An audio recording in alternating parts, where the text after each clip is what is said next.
గౌతమ్ ఆ! గారు నమస్తే సార్. నమస్తే అండి. గౌతమ్ గారు, ఇప్పుడు తెలుగు రాష్ట్రాల్లో ఒక్కటే ట్రెండింగ్ అవుతా ఉందన్నమాట.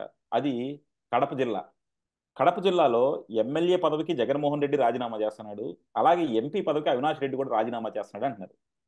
అక్కడ అసలు ఒకటి జగన్మోహన్ రెడ్డి ఓడిపోగానే గెలిచిన సీటుకి రాజీనామా చేయడం అంటే అర్థం కాదు. ఒకవేళ ఆయన రాజీనామా చేసినా అందులో మళ్ళీ భారతీయ నుంచోబెడతారని ఒక వదంతి వస్తుంది.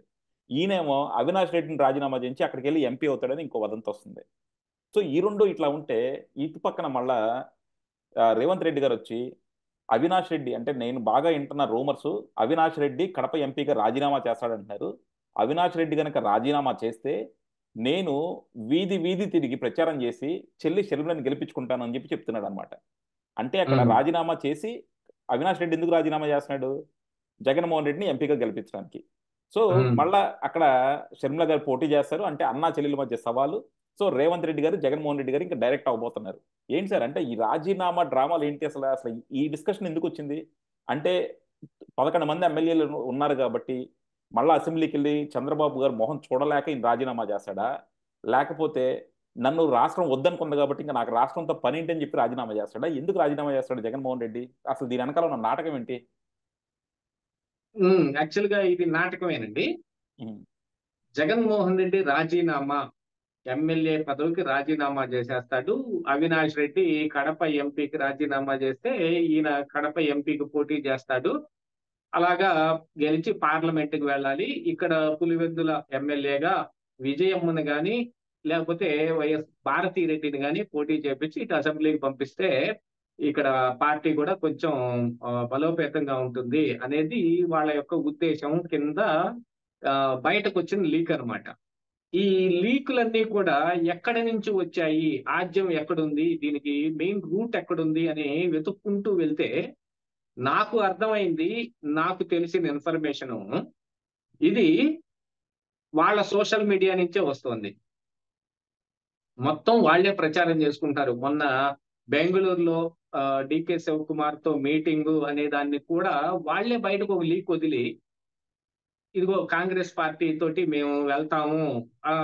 దానికి సంసిద్ధంగా డీకే శివకుమార్ గూడా మమ్మల్ని తీసుకెళ్ళి కలపటానికి ఒక మనిషి ఉన్నాడు మాకు అని చెప్పుకోవడానికి యాస్ వెల్ యాస్ ఈ మిషబెట్టుకొని ఇప్పుడు మోడీ ఏదో ఒక నిర్ణయం తీసుకుంటాడు గదా! ఆ నిర్ణయాన్ని బట్టి ఆయనతోటి మళ్ళీ మంతనాలు జరపటానికి వాళ్ళు వేసిన ఒక ప్లాను. ఏది ఏమైనా సరే, ఏ ప్లాన్ చెప్పినా సరే, దాని వెనక 2 రీజన్స్ ఉంటాయి. ఒకటి, మోడీ జగన్మోహన్ రెడ్డిని వదిలిపెట్టకుండా ఉండటం కోసం ఈ ప్రయత్నాలన్నీ జరుగుతాయి. దాంతో పాటుగా జగన్మోహన్ రెడ్డి మీద ఉన్న కేసులు ఏవైతే సుప్రీం కోర్టు ఆర్డర్స్ ప్రకారంగా తెలంగాణ హైకోర్టు సీబీఐ కోర్టుకి డైరెక్షన్ ఇచ్చిందో, దా దాని నుంచి ఇప్పుడు తప్పించుకోవాలి అనంటే, జగన్మోహన్ రెడ్డి ఏం చెయ్యాలి అనే దాని మీద వాళ్ళు గట్టిగా మల్లగుల్లాలు పడుతూ ఉన్నారు. లాయర్ల బృందాన్ని కూడా కలిపి సీబీఐ కోర్టులోనో, లేపోతే హైకోర్టులోనో ఏ విధంగా వీటికి హాజరు కూడా కాకుండా, అంటే గతంలో ఏ రకంగా సీఎం పోస్ట్‌ని అడ్డం పెట్టుకొని ఆయన హాజరు కాకుండా ఉన్నాడో, అలాంటినే వేరే ఏం కారణాలు దొరుకుతాయి దీనికి. హాజరు కాకుండా మినహాయింపు తీసుకోవడానికి ఏం కారణాలు దొరుకుతాయో వెతికితే ఎటువంటి కారణాలు దొరకలేదు. ఎందుకంటే ఈయన కనీసం ప్రతిపక్ష నాయకుడు కూడా కాదు. క్యాబినెట్ ర్యాంకింగ్ హోదా ఉంది. దానికి సెక్యూరిటీ ఇది ప్రాబ్లమ్స్ ఇవన్నీ చెప్పుకోవడానికి గాని లేదు. క్యాబినెట్ హోదా ఉంది కాబట్టి రాష్ట్రపతి గవర్నర్ యొక్క పర్మిషన్ కావాలి. ఈయన్ని అరెస్ట్ చేయాలి అనంటే కేవలం ఈ సీబీఐ, ఈడీ కేసులే కాకుండా కొత్తగా ఇప్పుడు ఏపీ హైకోర్టులో జగన్మోహన్ రెడ్డి 2019 నుంచి ఇప్పటి వరకు చేసిన పాలన మీద కేసు ఆల్రెడీ రఘురామకృష్ణరాజు ఒక బిల్లుని రెడీ చేసి పెట్టున్నాడు. ఇంతే కాకుండా ఈ శ్వేతపత్రాలు విడుదల చేయటం ఏదైతే కార్యక్రమం అయిపోతుందో, మొన్న పోలవరం మీద, తర్వాత అమరావతి మీద, ఇలాగా తర్వాత పవర్ మీద, ఆ తర్వాత మద్యం వీటన్నిటి మీద శ్వేతపత్రాలు ఏవైతే రిలీజ్ చేయటం అయిపోతుందో, అయిపోయిన దగ్గర నుంచి కేసుల పర్వం మొదలవుతుంది. వాళ్ళు కూడా కేసులు పెట్టటం మొదలుపెడతారు. ఇప్పుడు అధికారంలోకొచ్చిన కూటమి ప్రభుత్వం. కూటమి అంటే అందులో పవన్ కళ్యాణ్‌కి కేసులు పెట్టాలనే పెద్ద ఇంట్రెస్ట్ ఏముండదు. బీజేపీ గూడా కేసులు పెడతానన్నా కూడా వద్దని ఆపే పరిస్థితుల్లోనే ఉంటుంది. కానీ టీడీపీ వాళ్ళు ఊరుకుంటారా? ఊరుకోరా? ఆ విషయం గురించి వాళ్ళు మల్లగుల్లాలు పడుతూ ఉన్నారు. ఈ కేసుల విషయమై కూడా కొంచెం ఏదైనా మినహాయింపు పొందాలి అనంటే గనక ఎంపీగా ఉంటే మనం ఆ మినహాయింపు ఏదన్నా దొరకొచ్చు. ఇప్పుడు ఎమ్మెల్యే మాత్రమే, ప్రతిపక్ష నాయకుడు కాదు గాబట్టి, ఎమ్మెల్యే మాత్రమే గాబట్టి, ఇక్కడ అసెంబ్లీ ఏ ఏపీ అసెంబ్లీ స్పీకరు ఆ ఎమ్మెల్యేని అరెస్ట్ చేయడానికి పర్మిషన్ ఇచ్చేసాడనుకోండి. అదేముంది, సునాయాసంగా దొరుకుతుంది. ఎందుకంటే ప్రభుత్వమే కేసులు పెడుతుంది గాబట్టి, స్పీకర్ కూడా పర్మిషన్ ఈజీగా ఇచ్చే అవకాశాలుంటాయి. కానీ ఎంపీగా పైకెళ్ళాడనుకోండి, అక్కడ ఓం బిర్లా లోక్‌సభ స్పీకరు నిర్ణయం తీసుకోవాల్సుంటుంది ఒక ఎంపీని. అఫ్‌కోర్స్ రఘురామకృష్ణంరాజు అరెస్టు విషయంలో వాళ్ళకి ఎటువంటి ఇన్ఫర్మేషన్ ఇవ్వకుండా, వాళ్ళ దగ్గర పర్మిషన్ తీసుకోకుండా ఎంపీని సైతం ఇంట్లో నుంచి అలా ఎత్తుకొచ్చి కారులోకి నెట్టి మరి తీసుకొచ్చారు చూడండి. అవన్నీ చేసినా గూడా పార్లమెంటు దీంట్లో రఘురామకృష్ణంరాజు కంప్లెయింట్ పెట్టినా గూడా ఓం బిర్లా ఏం పట్టించుకోలా. ఎందుకు? జగన్మోహన్ రెడ్డి కోసం. ఇప్పుడు ఆ స్థానంలో జగన్మోహన్ రెడ్డి ఉన్నాడనుకోండి, మోడీ కానీ, అమిత్ షా గాని, ఓం బిర్లా గాని దాని గురించి గట్టిగా పట్టించుకుంటారు.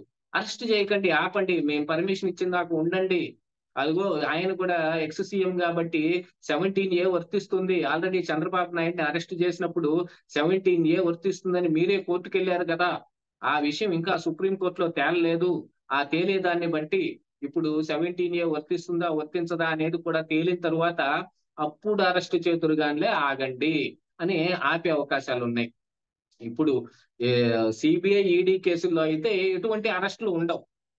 ఎందుకంటే ఈయన బెయిల్ రద్దుకి గాని, అరెస్ట్‌కి గాని ఇప్పుడు స్కోప్ లేకుండా పోయింది.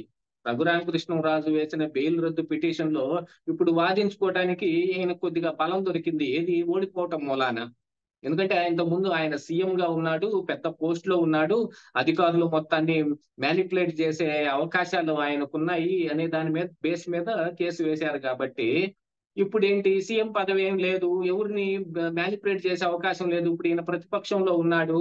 ఈయనకి ఎదురు ఈ కేసులు ఎవరైతే పెట్టించారని వాళ్ళు ఆరోపిస్తున్నారో వాళ్ళందరే వా అధికారంలో ఉన్నారు కాబట్టి అక్కడ ఈయన మానిప్యులేట్ చేసే అవకాశం లేదు. అందుకని బెయిల్ రద్దు చేయాల్సిన అవసరం లేదు అని వాదించుకుంటారు. ఈ ఈడీ, సీబీఐ కేసుల్లో విచారణ మాత్రమే జరుగుతుంది. ఆ విచారణ తుది దశకు రావటం, అక్కడ ఈయన కన్విక్ట్ అవ్వటం, ఆ తరువాత ఈయనకి శిక్ష పడటం, ఆ పడిన తరువాత కూడా సీబీఐ కోర్టు నుంచి హైకోర్టు, హైకోర్టు నుంచి సుప్రీం కోర్టు, ఇలాగా వెసులుబాటు ఉంది. ఈ వెసులుబాటు మరి సంవత్సరంలోనే సీబీఐ కోర్టు తేల్చిన, చివరి 365 రోజుకి తేల్చినా గూడా తర్వాత హైకోర్టు ఉంది. హైకోర్టులో గూడా ఒక సంవత్సరం నెడతారేమో. ఆ తర్వాత సుప్రీం కోర్ట్ ఉంది. సుప్రీం కోర్ట్‌లో గూడా మరో సంవత్సరం నెడతారేమో. దాని కోసం ఏమేమి ఉన్నాయో వాటన్నిటిని ఉపయోగించుకుంటున్నారు. కాకపోతే కొత్త కేసులు అరెస్టు కాకుండా ఉండాలి అని అనుకుంటే, ఇప్పుడు ఆయన ఎంపీగా ఉంటే ఓం బిర్లా యొక్క పర్మిషన్ కావాల్సొస్తుంది గాబట్టి, దానికేమన్నా ట్రై చేయొచ్చా? అనే దాని గురించి ఆలోచిస్తూ, దాంతో పాటుగా ఇక్కడ ప్రతిపక్ష హోదా ఇవ్వలేదు గాబట్టి, ఇక్కడ ఈయన కేవలం ఎమ్మెల్యేనే గాబట్టి, ఇప్పుడు అసెంబ్లీలో కూడా జగన్మోహన్ రెడ్డి మీద దాడి ఎక్కువగా జరుగుతుంది. వాళ్ళు ఏదన్నా బిల్లు పెట్టనివ్వండి, ఆ బిల్లులో ఈయన ఏదన్నా మాట్లాడే అవకాశం తీసుకొని అధికారంలో ఉన్న వాళ్ళని ప్రశ్నించినా లేదా నిందించినా ఎదురు దాడి ఎక్కువగా జరుగుతుంది. ఆ దాడిని జగన్మోహన్ రెడ్డి తట్టుకోలేడు. అదే అక్కడ విజయమ్మను కానీ, భారతీ రెడ్డిని గాని కూర్చోబెట్టారనుకోండి, అక్కడ లేడీ అనే ఒక సింపథీ కార్డును కూడా ప్లే చేయొచ్చు. అంత విచిత్రమైన గేమ్ అన్నమాట. రాజకీయాలని మామూలు రాజకీయాల్లా గాకుండా మోడీ మార్క్ రాజకీయాలు గాని, జగన్ మార్క్ రాజకీయాల్లో గాని మనం అర్థం చేసుకుంటే చూడండి ఎన్ని రకాల సమాధానాలు బయటకొస్తున్నాయో. ఇలాంటి వాటన్నిటిని జగన్మోహన్ రెడ్డికి వాళ్ళందరూ సలహాలిచ్చి పెట్టారు. అందుకోసమని ఇప్పుడు అవినాష్ రెడ్డి రాజీనామా చేయాలి. ఇప్పుడు మనకి తెలుస్తున్న ఒక కొత్త సమాచారం ఏమిటంటే అవినాష్ రెడ్డి రాజీనామా చేయడానికి సిద్ధంగా లేడు. ఎందుకంటే తాను ఆల్రెడీ వివేకానంద రెడ్డి కేసులో అతను ఇరుక్కొని ఉన్నాడు గాబట్టి, ఆ అంశం తేలే వరకు నేను కూడా ఎంపీగా ఉంటే నాకు కూడా వెసులుబాటు వస్తుంది గదా! అనే అవకాశం అవినాష్ రెడ్డికుంది. దాంతో పాటుగా ఈ వైఎస్ భారతిరెడ్డి యొక్క ప్రస్తావన గాని, వైఎస్ జగన్మోహన్ రెడ్డి యొక్క ప్రస్తావన గాని ఈ వైఎస్ వివేకానంద రెడ్డి హత్య కేసులో ఛార్జ్ షీట్ లో కూడా మెన్షన్ చేశారు. ప్రపంచానికి తెలియక ముందే వీళ్ళకి తెలుసు, దీని వెనక వీళ్ళ హస్తం ఉండొచ్చేమోననే అనుమానాలు కూడా ఉన్నట్టుగా వాళ్ళు ఛార్జ్ షీట్ లో పొందుపరచడం జరిగింది. కాబట్టి ఇక ఆ విషయమై అవినాష్ రెడ్డి గనుక ఈ అరెస్ట్ నుంచి తప్పించుకోవాలి అని అంటే ఇప్పుడు అతను ఎంపీగా ఉండాలి. అది కూడా ఒకటి చూసుకోవాలి. కాకపోతే అవినాష్ రెడ్డి ఆల్రెడీ ఇదిగో అరెస్ట్, ఇదిగో బెయిల్ లాగా ఒక పెద్ద డ్రామా క్రియేట్ చేసుకొని బయటకు వచ్చేసి ఉన్నాడు కదా. కా ఈ ఇక తరువాత వీళ్ళు ఎంపీగా ఉన్నారనో ఇంకో కారణానికో మరి దస్తగిరి లాంటి వాళ్ళు ఎవరన్నా మళ్ళీ పిటిషన్ ఏదన్నా వేస్తే ఆ పిటిషన్ వేసే అవకాశం లేదులేండి. దాన్ని కూడా ఇప్పుడు ఏం చేశారు, జడా శ్రావణ్ కుమార్ ఈ దస్తగిరిని దగ్గరకు చేర్చుకొని ఆ కేసులకి ఈ ఆయనే పిటిషన్లు వేయటానికి వీలుగా తన దగ్గరకు తెచ్చి పెట్టుకున్నాడు. దస్తగిరిని కూడా ఒక రకంగా నొక్కేసే ప్రయత్నమే జరుగుతుంది. జడా శ్రావణ్ కుమార్ ఎప్పుడు ఏ పని ఏ కేసు వేసినా దేనికోసం వేస్తాడో ఇక అందరికీ తెలిసిందే. ఓపెన్, ఇంకా ఇందులో దాచిపెట్టడానికి మూసి పెట్టడానికి ఏం లేదు, అంతా ఓపెన్ సీక్రెట్.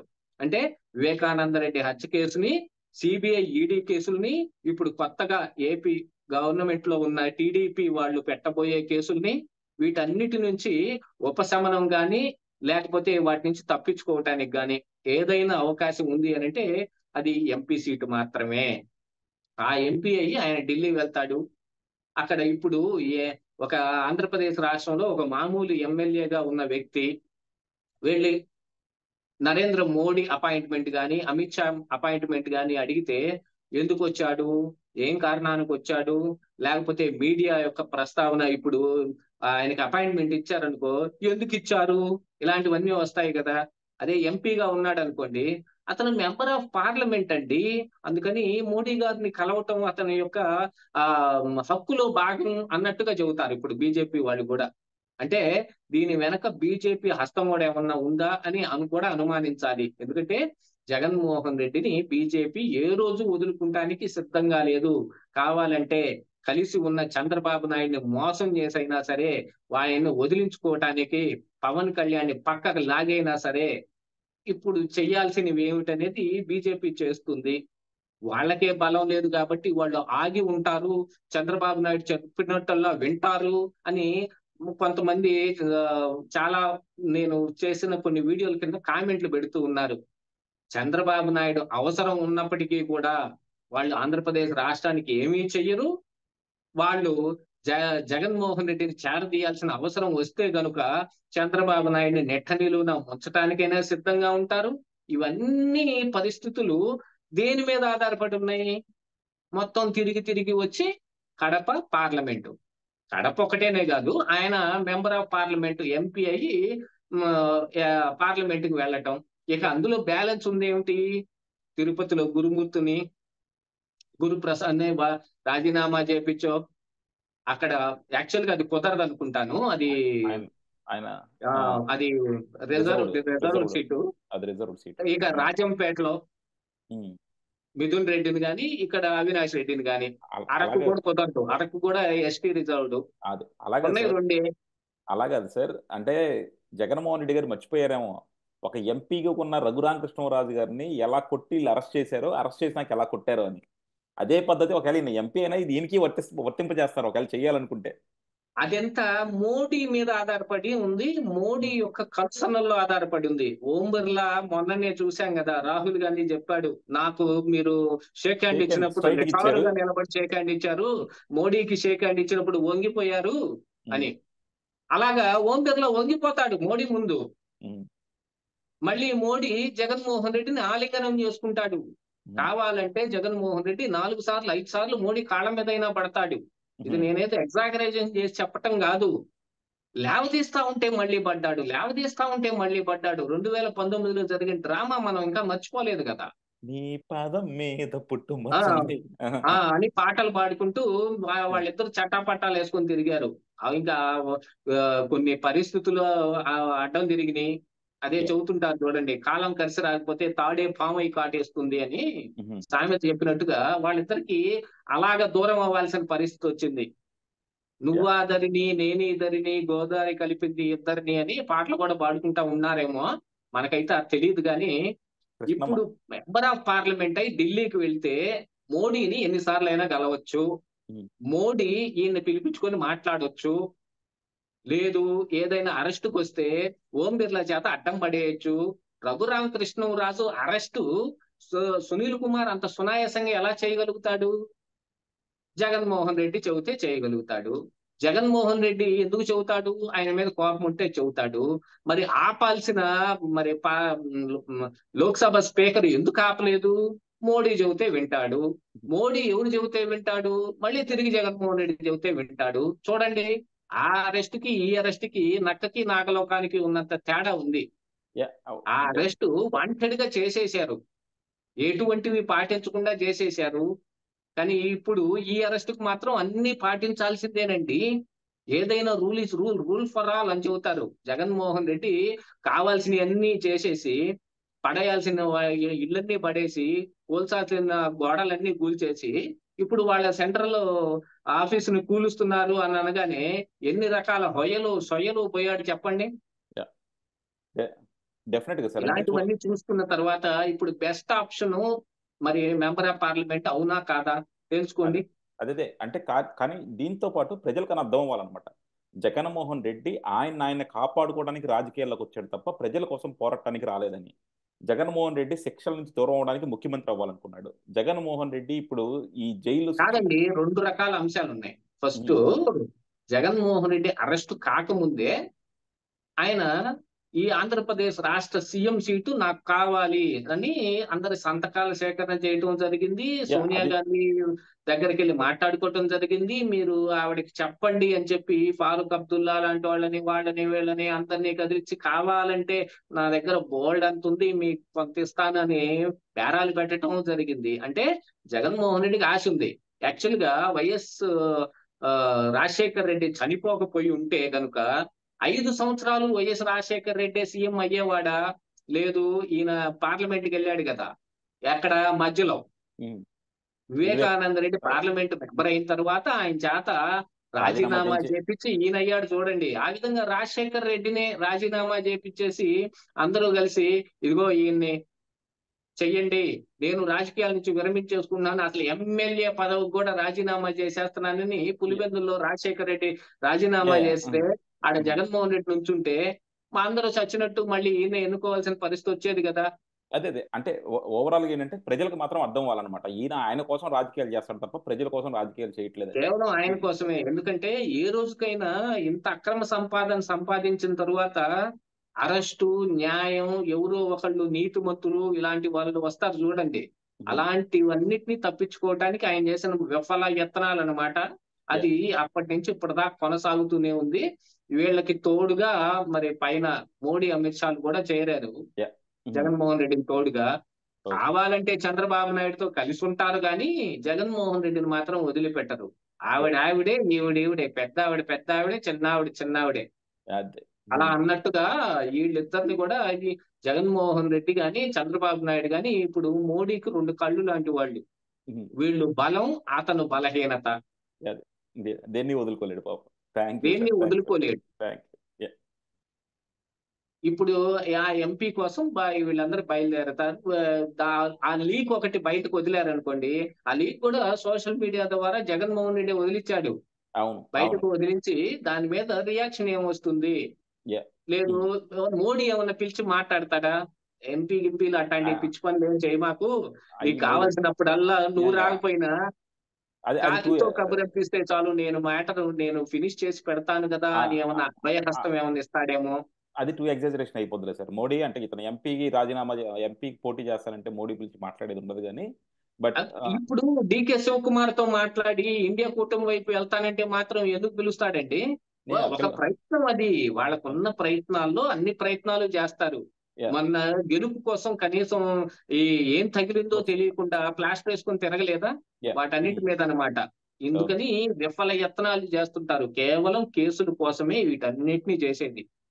డెఫినెట్ గా కేసుల చుట్టూనే జగన్మోహన్ రెడ్డి రాజకీయ భవిష్యత్తు తిరుగుతూ ఉందన్నమాట. Thank you sir. Thank you.